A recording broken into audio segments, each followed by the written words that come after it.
Et puis, les travaux de la modernisation de l'aérogare de Ndjili évoluent normalement.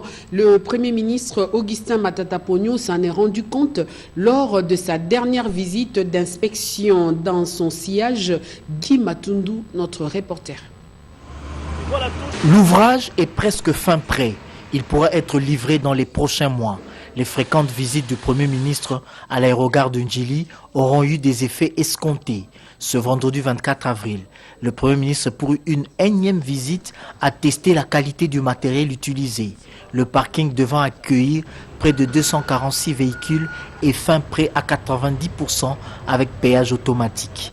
Le patron de la régie des voies aériennes, Bilengue Abdallah, a rassuré au Premier ministre que dans une semaine, le bâtiment sera présenté avec tous les équipements installés. La première quinzaine du mois de mai sera consacrée à la mise en service de tous les équipements. Groupe électrogène, porte, comptoir avec système électronique. Un vol d'essai est même prévu à l'interne le 15 mai. Pour ce faire, la salle de retrait de bagages est suffisamment équipée, ainsi que les 2 carrousels installés sont capables de traiter 600 passagers au même moment, c'est-à-dire l'arrivée de 2 Airbus 330.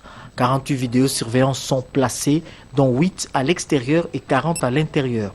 Amoureux et passionné du beau et de l'art, le Premier ministre Matata Ponyo a instruit pour qu'un paysagiste professionnel s'attelle à ce que les alentours de cet aérogare répondent aux normes environnementales. Contrairement aux visites précédentes, Matata Ponyo est reparti plutôt satisfait. Quelques patrons de presse et des associations quinoises ont atterri hier dans les locaux de l'hôtel du gouvernement pour une visite touristique. Ils sont pour la plupart éditeurs de journaux regroupés au sein de l'association des éditeurs du Grand Kasaï et du collectif des éditeurs de journaux de Kinshasa et l'autre groupe dénommé Je suis quinois, une plateforme des associations et leaders quinois qui réunit des hommes et femmes d'affaires, des avocats, des cadres d'entreprise, des artistes musiciens et des députés de Kinshasa. Ils ont visité et revisité l'histoire politique du pays au travers ses gouvernants dans ce bâtiment transformé et devenu un lieu d'attraction pour le public. Après avoir visité les différentes pièces, la dernière étape, c'est le jardin de premier, où les représentants de 3 groupes ont unanimement salué les réalisations acquises sous la gouvernance du Premier ministre Matata et sous le leadership du président Kabila. Les réactions après cette visite sont positives. C'était vraiment un honneur pour nous d'être reçus par ces fils dignes de la République qui montrent ses preuves, qui travaillent avec des résultats. Et nous sommes venus représenter les Quinois pour plaider le problème des Quinois auprès du Premier ministre et il a été très attentif et nous lui disons merci. C'est très positif, les chiens aboient, mais la caravane passe. Moi qui suis congolais en part entière et Quinois, ça saute à l'œil nu et ça se voit. On ne va pas porter de myopie pour voir. Moi je le vois et je félicite. Et j'en suis fier aussi, quoi. La proximité entre le visiteur et les visités a été une réalité et les échanges de plus cordiaux.